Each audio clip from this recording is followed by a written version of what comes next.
All right, welcome into a special edition of Sedano and Cap on YouTube and for podcast consumption on our podcast feed, wherever you find your podcast, Apple, Google, Spotify, ESPN LA app, ESPN app, whatever. But smash the like button on the ESPN LA YouTube page. So, Cappy, is this you just trying to find your way onto my podcast by doing this? Well, I have been asking you to let me get into your podcast, and you've told me that it's a little too NBA for me. So, I mean, here it is. It's Monday afternoon, right? And the Lakers are going to be playing. They're going to knock us off the air today. They're going to knock us off the air tomorrow. Yesterday, we had the AFC and NFC championship games. And Saturday night, we had the Lakers and the Celtics. And we're not going to be on the air until Wednesday. And I'm telling you, George, like people were hitting me up yesterday, whether it was at Yamava or on Twitter. Can't wait till you guys get on the air on Monday. And I'm like, damn, we're not on Monday. So here we are. We're not. But you can't just let us have a couple of days off. So there's that. So we're here anyway, despite that. So anyhow, I will take that, by the way. It is on me. All right. Look, dude, the reality is this. There's not a lot to discuss here. I'm normally like, in regards to the Laker fans, I always try to tell them to calm down.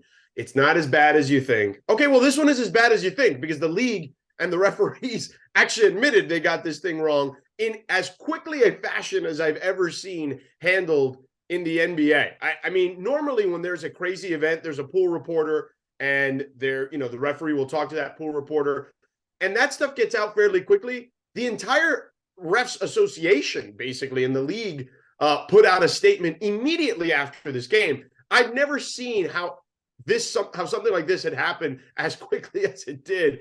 But look, LeBron has every right to be furious. Laker fans have every right to be furious. I do have other reasons as to why they lost, but I know everybody wants to vent and everyone wants to get out there and yell and scream at somebody. So go ahead, have at it. Well, I mean, listen, all I want to say is this. Look, does LeBron have the right to be pissed? Of course he does.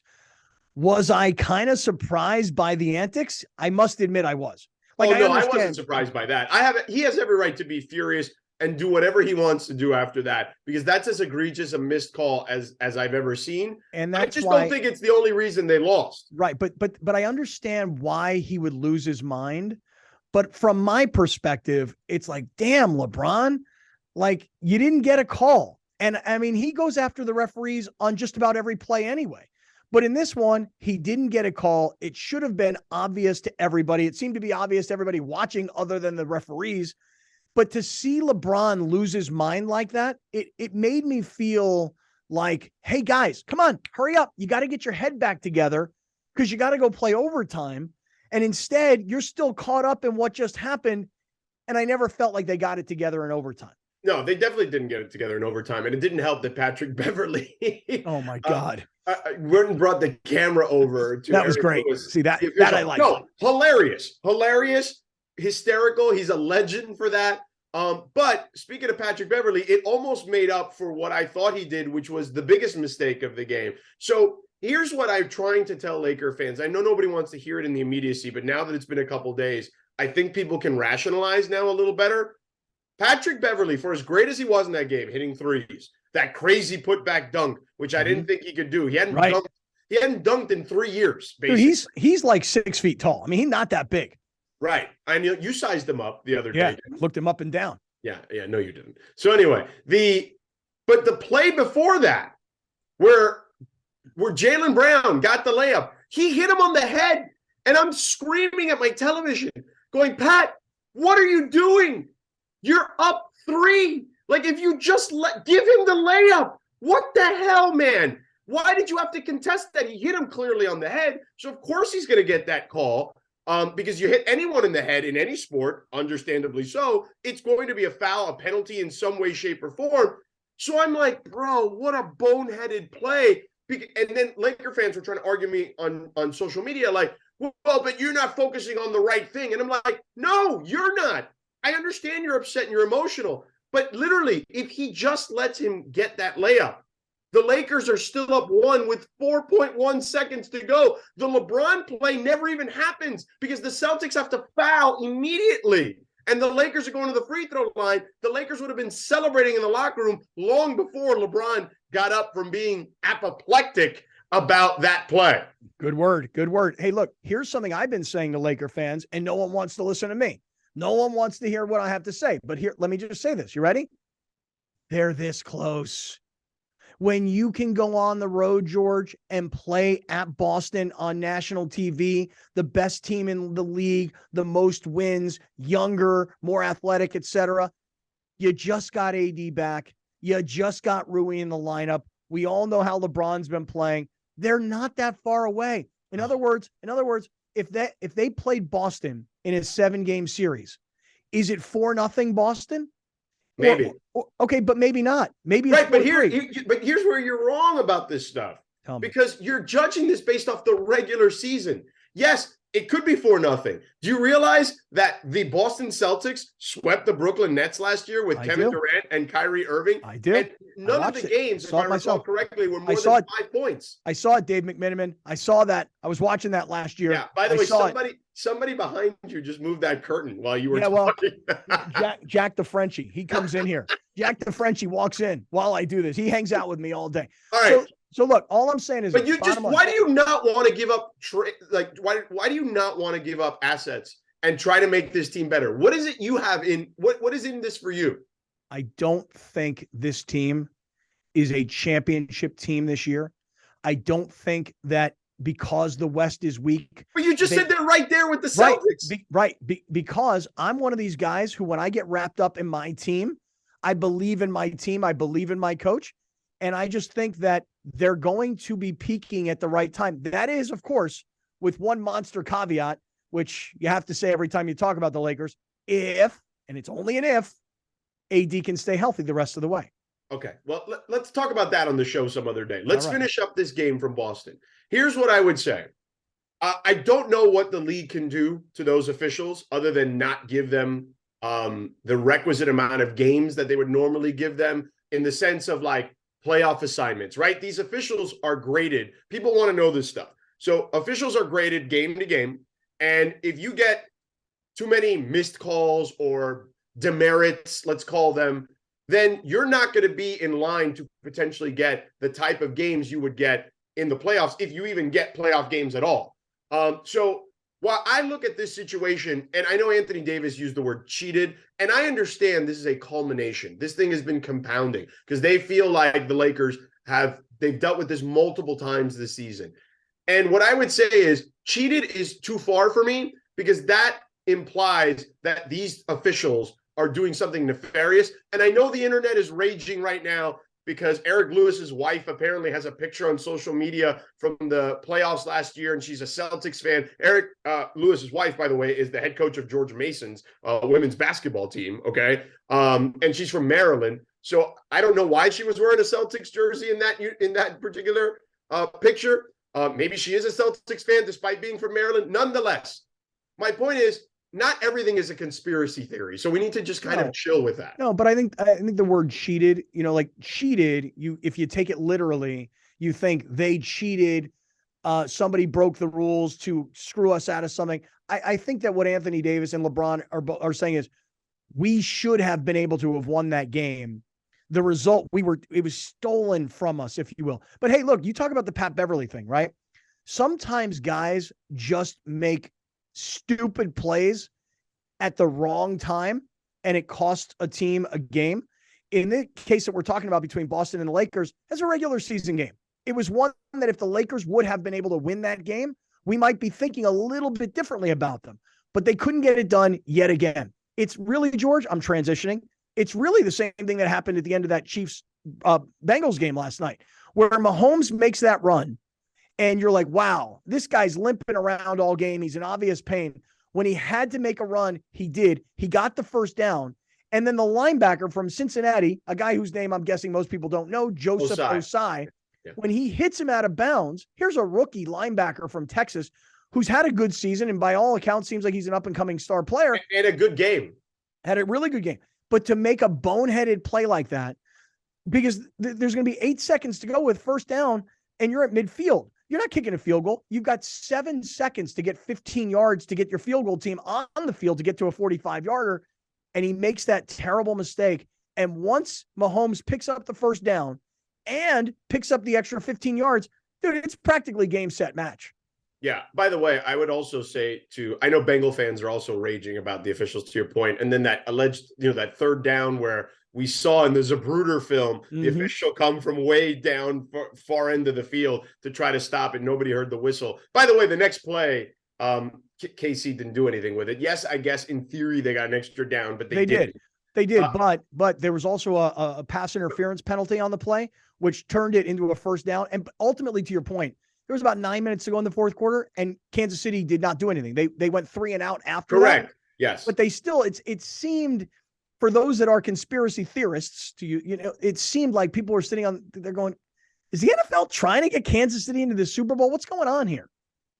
I think that's how Bengals fans. Those are people probably also don't believe that we landed on the moon. They believe that it was all filmed in the Mojave Desert somewhere. So there's that part of the equation too. I also think that here's what boggles my mind, whether it's the NBA and the Lakers Celtics situation or the NFL in that game with Kansas City and Cincinnati, is that everyone says, oh, replay takes too long. Oh, we just, who doesn't, the human element. We need the human element. No, we don't. No, we don't. Either we have to go full VAR like soccer does or tennis does, or because, I've always joked that, and I've said this to you, like the NFL to me is ridiculous in the sense that we literally have a bunch of old dudes with a chain gang, right? Like as a chain gang trying to measure stuff with their eyeballs, right? Like it's weird to me. You either go and embrace technology or you don't. And that's for every league, in my opinion. It doesn't mean you can't have officials, but you either have to embrace the fact that you're going to have to review stuff to get it right, or you're not.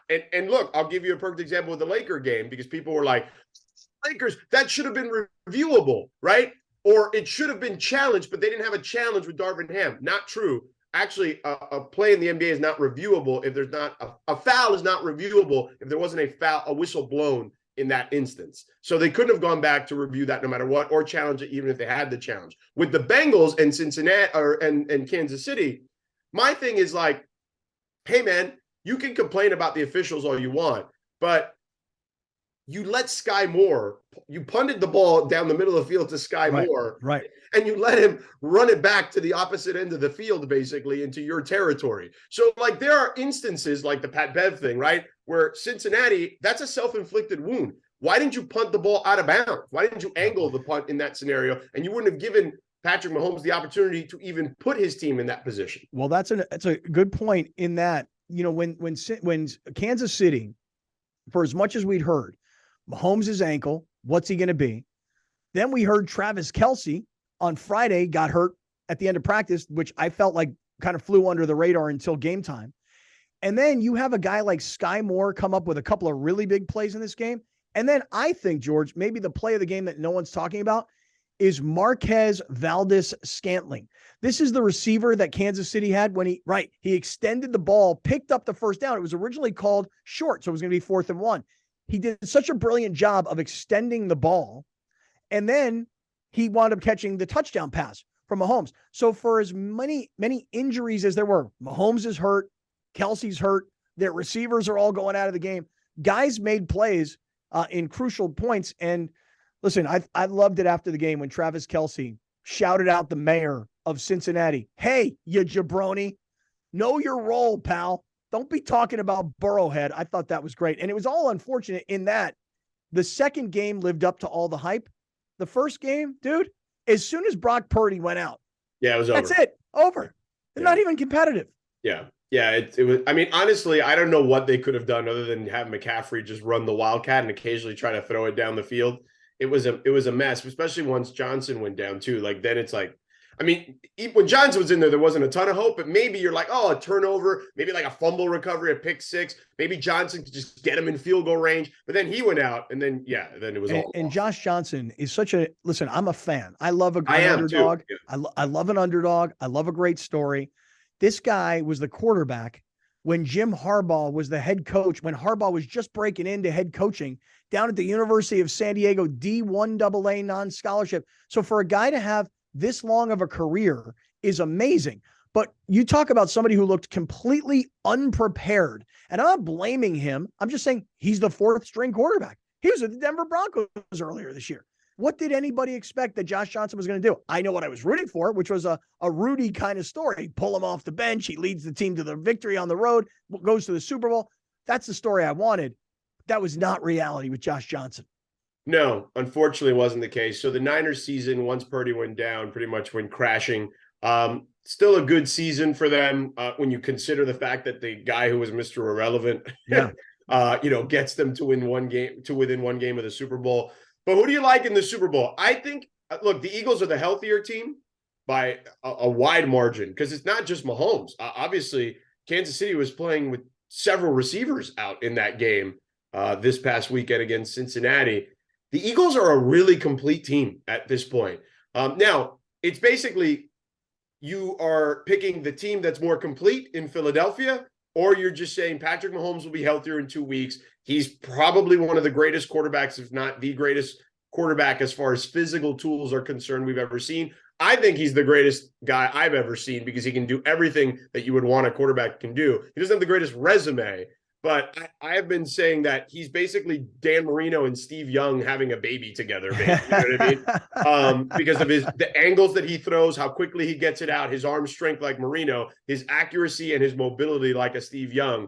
So that's what I look at when I see him. So it's either you think he can pull it off because he's just that talented, and I don't think we've ever seen that kind of talent at that position, and it's the most important position, or you think the Eagles can pull it off because they're just better roster. I don't know who I'm going to pick yet, but I can tell you who I'm rooting for. Who are you rooting for? I'm definitely rooting for Philadelphia. Okay. I root for Philadelphia because I love the Jalen Hurts story. Yeah. Again, I love an underdog, and he was not an underdog until they decided to bench him right before the national championship game. Wait, but coach, hold on.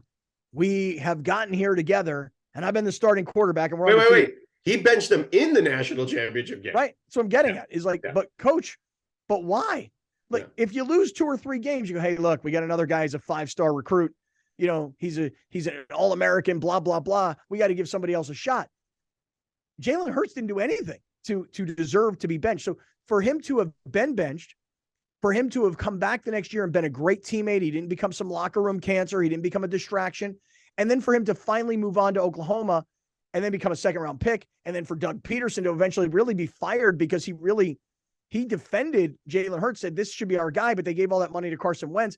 Like, there's just a story here for Jalen Hurts that I love. So I don't know who I'm going to pick yet, but I already know for the next 2 weeks who I'm rooting for, and I'm rooting for Philadelphia.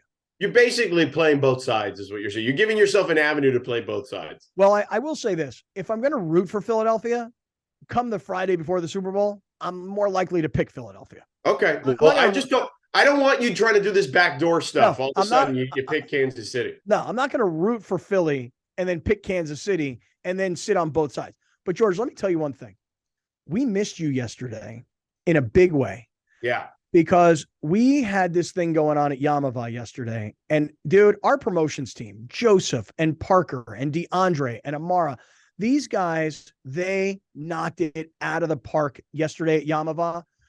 George, I must have eaten 13, 14, 15,000 calories yesterday. I'm guessing, You could tell you're a little puffy in the face. Oh, God, horrible. I mean, in fact, today, my buddies were texting me. They're like, dude, are you ever going to start a diet with us? I weighed in this morning to start this diet with my buddies because we need I need to be on a team, Yeah. I ate so much yesterday. Yamava was off the chain. Now, is it off the chain or is it off the hook? Which one is it? I mean, it could be either. Well, it was off the chain. It was great. The staff there was amazing. The DJ was awesome. The crowd, the listeners that showed up were incredible. I wound up hanging out the whole day with Crypto Ray because he and I just sat there and chilled together. Yeah. And all day long. We just had a great time. So I'll just say this, George. Super Bowl Sunday in 2 weeks. We're going to party at Yamava in the 909 Sports Bar and out by the pool. They got massive TVs out by the pool. $1,000 being given away for every touchdown scored. So we got to root for a really, really high scoring Super Bowl because Yamava is giving away $1,000 for every touchdown scored. How good is that? Nice. That's fantastic stuff, dude. So I'm glad it went well. I'm sure the Super Bowl will be great.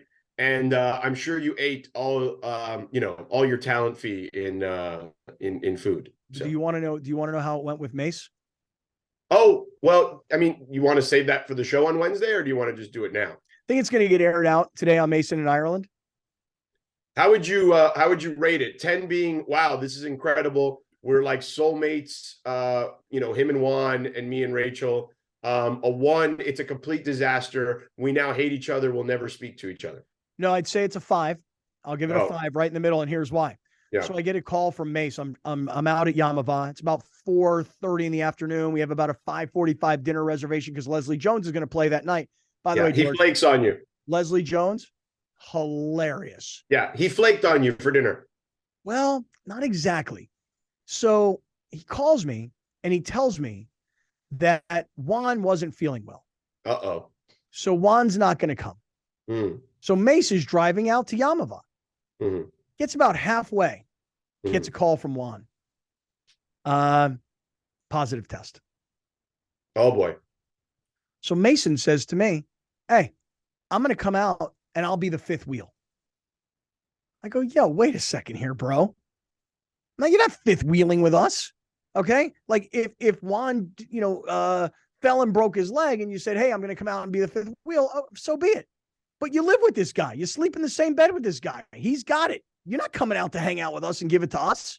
Right. So I said to him, I go, Mace, love you, buddy. Turn around and go home. Yeah.